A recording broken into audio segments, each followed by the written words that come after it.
Hey there, Gemini! Welcome dito, new subscribers. My name is Yan at sa aking mga returning tambayers. Thank you sa inyong walang sawang pagtambay. Syempre, kung hindi nyo pa knows, meron pa po tayong other channel. Link is down below sa ating description box. So if interested, i-click lamang yung link na yan para mapunta kayo dun sa ating other channel kung saan nag-upload din tayo ng collective readings for all signs every day. At tandaan ninyo, wala tayong gender dito. So babae, lalaki, LGBT, lahat welcome.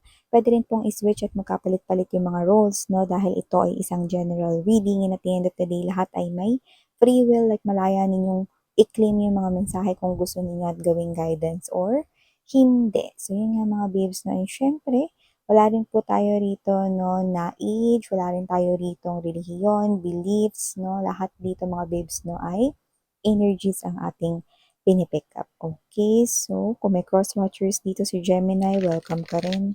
May Gemini placement sa kanilang natal/birth chart, welcome ka din. Okay, so let us see. Archangel Michael, thank you so much. Together with the angel guides, can we get messages right here for Gemini, please? Mga mensahe para kay Gemini. Messages for Gemini, please. What does Gemini needs to know?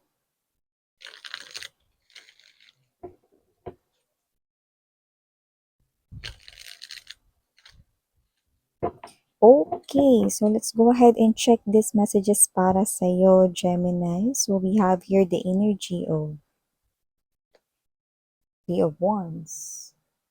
Nandito din for you guys ang King of Coins. Present din po dito ang Three of Cups, Page of Wands, Five of Wands, Ten of Wands, Two of Cups, Page of Pentacles, and the Ace of Pentacles energy. Ayan, taray. Mukhang meron dito mga babes, so dalawa yung masusungkit ninyo. Mukhang gumaganda ang love life ninyo or yung iba, kung wala kayong love life, magkaka-love life kayo plus magkakaroon pa kayo rito ng pera. Hindi manggagaling din sa partner niyo yung pera ha. In short, you're gonna hit two birds, no? Using one stone right here, no? Etong mga darating rito na mga buwan here for you guys, no? Meron dito, kung wala kayong love life ngayon, meron kayo rito mamimit, no? Na magiging next ka in relationship ninyo. And this person here is someone who's serious when it comes to love and affection, no? And maliban dyan sa new love na yan, kung wala kayo nun, no, meron rin ditong opportunity sa pera. Yun ang nakikita natin dito, no. So, yung iba nakita ko dito, no, na posibleng kung naghahanap kayo ng bagong work, kasi yung iba bagong environment daw ito, no, sinasabi na may kinalaman sa trabaho, no. Yung iba pwedeng baka expansion ito or branch ng another mong negosyo, mga ganyan, another shop, no. Yung iba naman baka ito ay bagong tayo mong shop, no? Negosyo, ganyan, no? So, nakita ko dito, no, na kung ito man ay ganun, no, sabihin natin, bagong trabaho, may bagong trabaho ka na, meron ka pang makikilala dyan sa workplace mo na, bagong tao na may chance na mag-lead sa next relationship mo. Yan, nakikita natin dito mga babes, no? So, you're gonna hit two, no, na maganda rito na energies, no, lalo na kung kayo ito, no, na single, no, dalawa talaga yung meron for you, no. Meron na kayo rito makikilalang new, okay, new love, new person right here, no, at meron pa kayo ritong opportunity sa money, kaya naman panalong-panalo, no? At doon naman sa mga may love life na, okay, ibig sabihin nun, mas gaganda pa ang inyong koneksyon ng partner mo, no? Plus, meron dito nagpapakita na opportunity, okay, para mas lalo pang pagtibayan ang inyong samahan, no? So, pwedeng meron kayo ritong gawin, kayong dalawa ng partner mo, kung saan pwede kayong mag-invest rito ng time at pwede rin naman na pera ninyo yung i-invest ninyo at ito daw ay magbubunga at dahil diyan mas lalo pa rito natitibay ang inyong koneksyon, no? Yung iba naman puwedeng gumaganda na ang inyo ritong love life plus posibleng gaganda rin ang inyo ritong energy sa inyong work, no?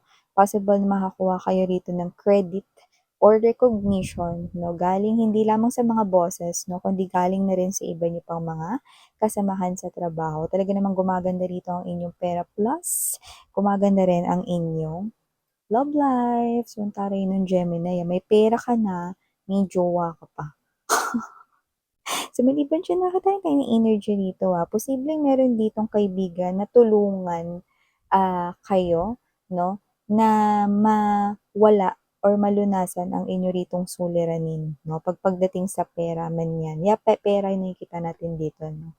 So, puwedeng meron ditong friend na maging, aid mo or parang makatulong sa'yo rito 'no, para masolusyunan mo daw dito yung problem mo sa money. I don't know, puwedeng mangailangan ka rito ng pera at siya yung parang magpapahiram sa'yo or tutulong sa'yo dito 'no, or meron ka ditong, problem sa trabaho 'no at baka yung advice niya yung makatulong sa'yo. So, doesn't have to be na pera talaga yung ibibigay niya sa'yo, pero baka meron kang problem about money at makakuha ka rito ng advice na matino from your friend, 'yan 'no. So, yung mga gano'ng klase ng energy kasi minsan 'di ba 'pag yung mga friends natin na minsan masyado silang palabiro, minsan parang yung mga advices nila nawala sa hulog.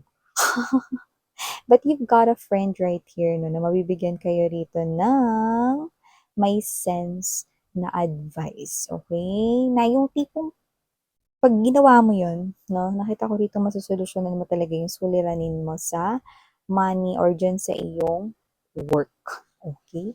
So, maliban diyan nakita rin tayo rito ng energy na possible na hindi kayo mag-gets rito ng inyong boss 'no. Alam mo naman minsan yung thinking ng isang person is hindi gano'n yung thinking or understanding 'no, ng isa.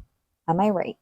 So, kung sino man 'to Gemini 'no, parang ito yung klase ng energy na baka boss mo ito or yung iba sa inyo baka nag-aaral pa kayo, baka teacher niyo ito 'no, or someone na parang mas nakakatanda or ahead of you 'no. So, kung sino man ito, possible na hindi magtama ang inyong pang-unawa rito 'no, pero 'wag mag-alala kasi nakikita ko rito mga babes 'no, na may situation kung saan magpapaklaro ng situation. Yun pala yung ibig sabihin ni Gemini, akala ko ganito, eh.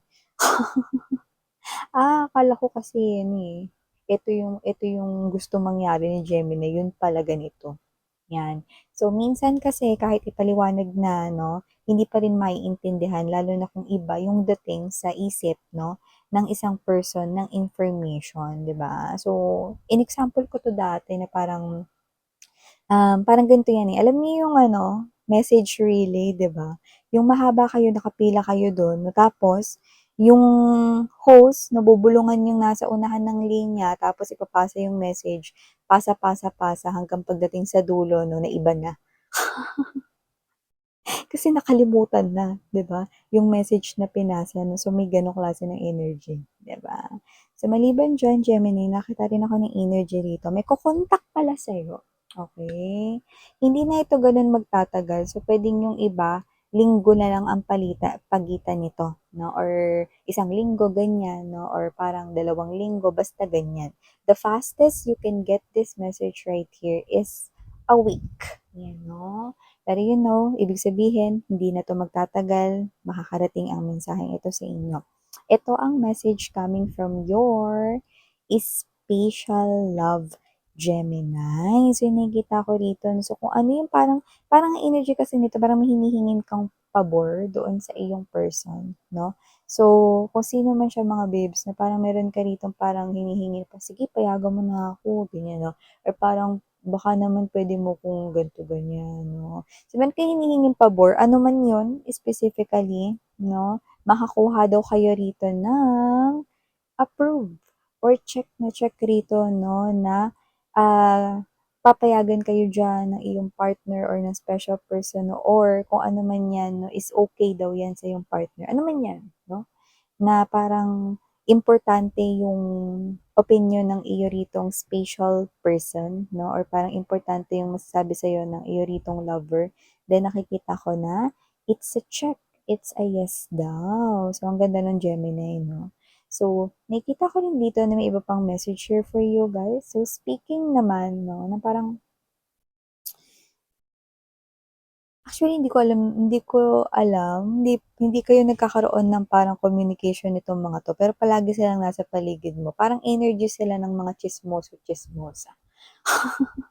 Yung parang kinakausap mo lang sila kasi kailangan. Kunwari ganito, yung isang tsismosa, may tindahan sa kanto, so parang nakakausap mo lang siya kasi bibili ka, na-gets mo ba?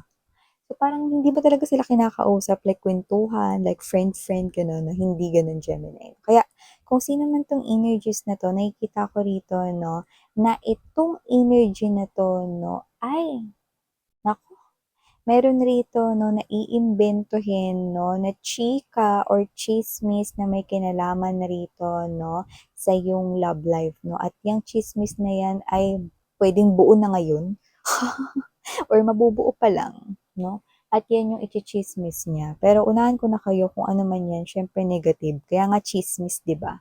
Baseless rumors or gossips 'di ba? Kaya kung ano man yan lumabas dito na inimbento niya lang yan, okey? At kung sino siya, meron ditong strong clue, wala po siyang love life kaya po ganyan. So, nakita ko rito whether may ka-connect kayo na lover ngayon or meron kayong kausap 'no, meron ditong parang ano 'no, tsini-tsismis kayo rito about your love life right here 'no, baseless rumors, 'yan 'no, parang yung mga baseless rumors, 'di ba? And yun nga 'no, last but not the least, message right here, nakikita ko rito na posibleng ayain kayo or mag-aya rito 'no, ang inyo ritong mga friends, high school friends 'no, college best friends 'no, kung sino man ito, parang mga nakasama mo nung nag-aaral ka pa or mga kababata mo kind of thing. So meron akong nakikita rito na hindi pinagplanuhan pero matutuloy na bonding. For some reason, nakakita tayong establisyemento. So, puwedeng kayo magkikita sa mall, puwede rin naman mga babes 'no, sa, coffee shops, mga ganyan 'no. Okay. So, eto yung mga messages for you, Gemini. Again, I'm Yuriana on Sarang Heal Love in Light. Ayun.